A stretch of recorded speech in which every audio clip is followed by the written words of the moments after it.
Всем привет, вы смотрите Огненное ТВ. Сегодня мы будем делать луч смерти, который будет испепелять все на своем пути с помощью жесткого ультрафиолетового излучения. И для этого мне потребуется, конечно же, ртутная лампа на 1000 Вт. Вот она. Ха-ха. Ух, малышка, с тобой мы завоюем эту галактику. В руках у меня ртутная лампа прямого включения, то есть не требующая дросселя. Первым делом, что мне нужно, это снять с нее колбу. Чтобы было поаккуратнее, я решил сначала пройтись по периметру гравером, чтобы наметить линию, по которой должно разбиться стекло. Но несмотря на все мои потуги, колба лопнула совсем не по линии, хотя я дополнительно прошелся еще и стеклорезом. Внутри находится ртутная горелка и вольфрамовая спираль. Ртутная горелка во время работы излучает огромное количество света и, что самое важное, огромное количество ультрафиолета. Ультрафиолет бывает разный: ближний, средний, дальний, экстремальный. Дальний и экстремальный ультрафиолет часто называют вакуумным, так как он способен свободно распространяться только в вакууме, а в нашей атмосфере он быстро поглощается. Жесткий ультрафиолет может проникать в клетки и разрушать структуру ДНК, поэтому его используют для обеззараживания воды и воздуха. Жесткий ультрафиолет способен разрушить многие материалы. Это мощное излучение, которое можно с легкостью назвать лучами смерти. Уж для бактерий точно.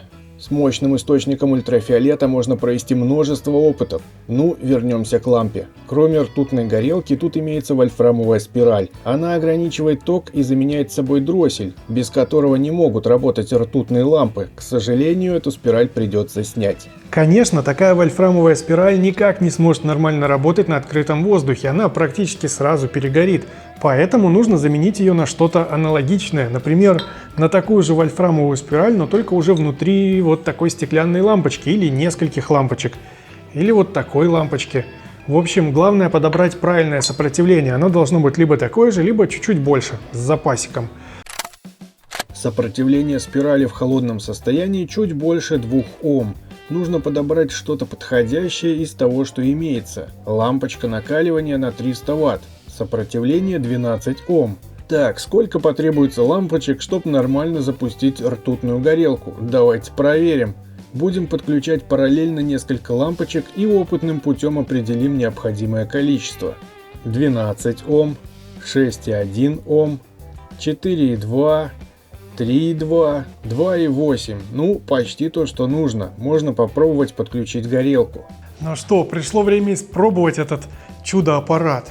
У меня тут мультиметр, сейчас проверю ток, который будет протекать. Фух, поехали. 6 ампер, 6,3. Это дофига. Сейчас надо дать ей поработать немножко. Мне кажется, я уже здесь начинаю ощущать запах озона. Ух, надо вырубать, наверное. Это хватит. Здесь прям вообще сильно озоном пахнет. Да, надо проветривать. Все, конечно, работает, но вот эта вот лишняя засветка мне не очень нравится. Так, если попробовать вот эту лампочку подключить, изменится что-нибудь или нет? По идее, должно. 1,5-киловаттная галогенная лампочка, длиннющая, но самое главное, что у нее сопротивление 2,6 Ом. Чтоб ее использовать, придется разобрать донора, маленький прожектор на 150 Вт. У него есть подпружиненные контакты в керамическом корпусе, и они должны подойти, нужно только поставить их на необходимом расстоянии. Располовиниваю и прикручиваю к железному профилю. Ну вот, все и готово. Ну, а теперь проверим вот с такой вот галогенной лампочкой. Выглядит, конечно, гораздо более компактно. Но посмотрим, насколько это будет эффективней. Как и в предыдущий раз, я мультиметром буду проверять ток, который будет течь в цепи. Погнали. Оп. Ага.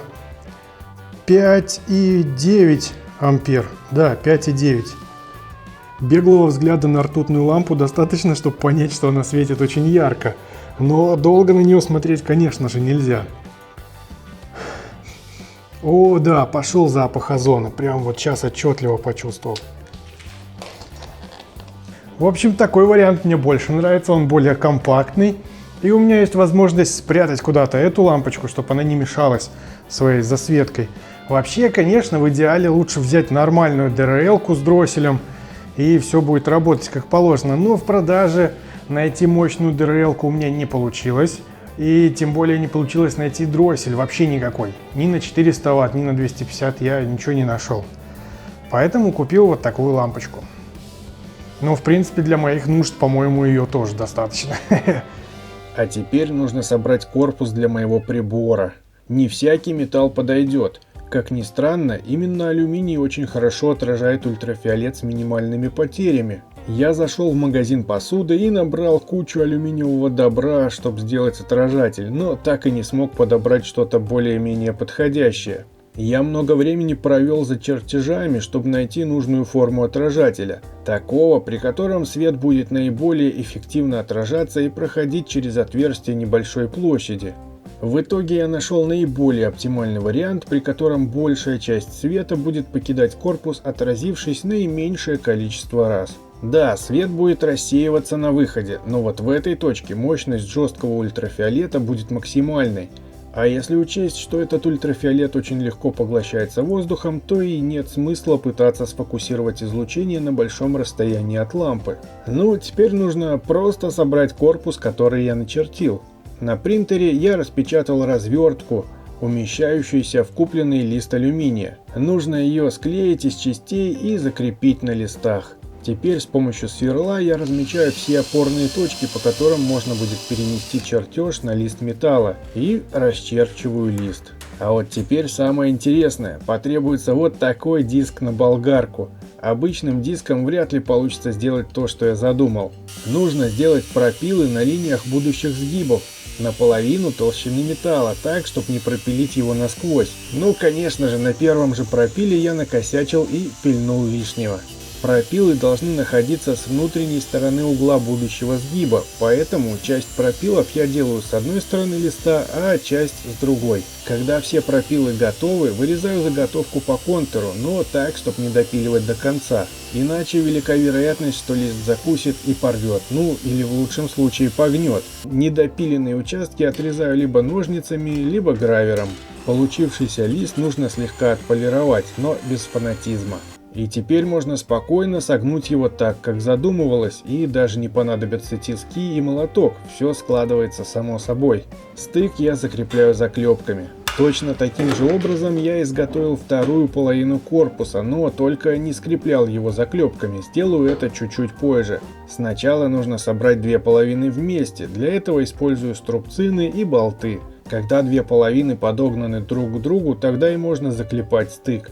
Теперь нужно закрепить лампу внутри отражателя. На лампе имеются родные электроды из толстой проволоки.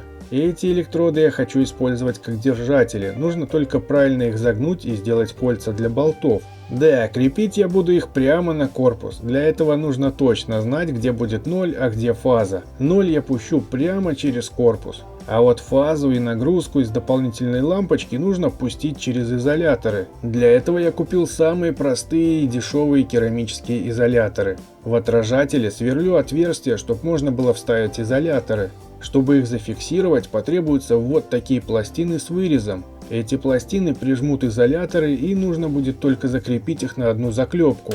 Теперь керамический ввод надежно держится и даже не шатается. Чтобы случайно не выдернуть контакты из лампы, нужно поставить ограничители, сделанные из клемников. Недостающую длину я нарастил медным проводом. Ну что ж, самая главная работа выполнена. Я установил лампу так, как собирался. 0 я пустил через корпус, поэтому очень важно соблюдать 0 фазу, не путать местами. Дополнительную нагрузку в виде галогеновой лампочки я убрал подальше под стол, чтобы она не мешалась, не засвечивала. Ну что, можно проверить, посмотреть, как это все работает.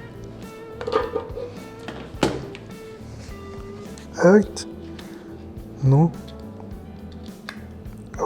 да. Надеюсь, все видно. Я не понимаю, светится колба или нет. Я в этой маске ничего не вижу. Да, светится. Ой, как сильно пахнет озоном, блин. Тут только с вентиляцией работать. Да, запах как в детстве на процедурах. Ну-ка. Не пойму. О, вот так вроде светится. Когда ультрафиолет попадает именно внутрь колбы. А через стекло вот этот жесткий ультрафиолет не хочет проходить.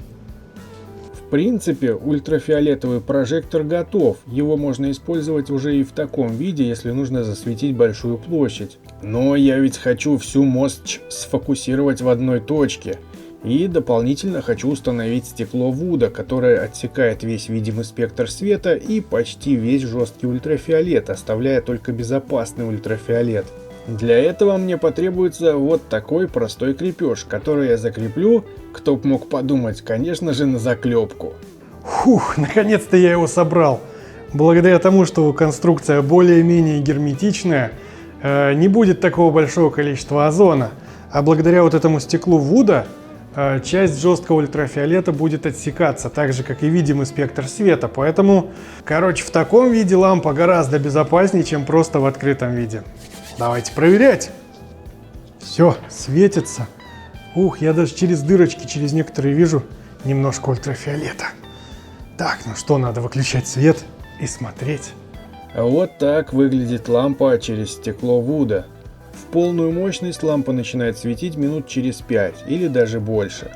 На листе белой бумаги вы можете видеть, как и куда светит лампа. Примерно так я и предполагал, когда чертил направление лучей света. Основной пик, который проходит через стекло Вуда, это свет с длиной волны 365 нанометров. Ртутная лампа, конечно, дает свет с такой частотой, но все-таки жесткого ультрафиолета она дает гораздо больше, но он, к сожалению, задерживается этим стеклом. Но все равно можно отчетливо видеть, как светятся различные люминофоры в составе красок и пластиков. А вот это самодельный люминофор, который я делал в прошлом видео. Если не смотрели, то обязательно посмотрите, вверху будет подсказка, и в конце я тоже оставлю ссылку на то видео. А вот ториевый фонарик, он радиоактивен, и внутри у него нанесен люминофор, который светится под действием радиации.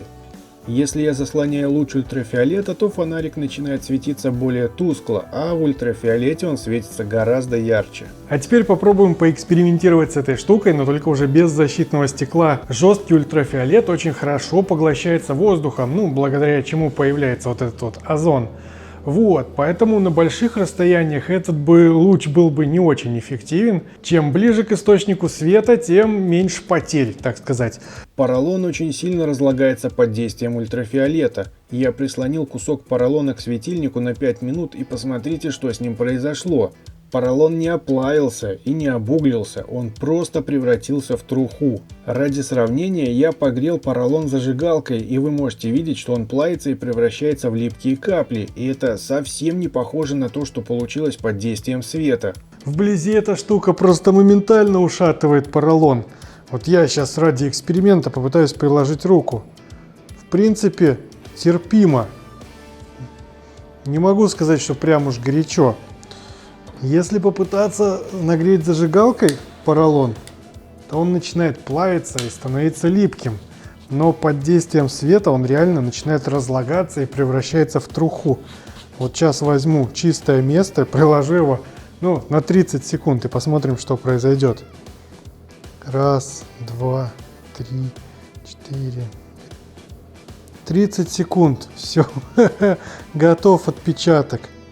И это не оплавление, он именно рассыпается. В общем, буду использовать ее для своих дальнейших экспериментов. В общем, если вам понравилось это видео, то ставьте лайки, подписывайтесь, жмите на колокольчик. И снова жду вас на моем канале. До новых встреч, пока!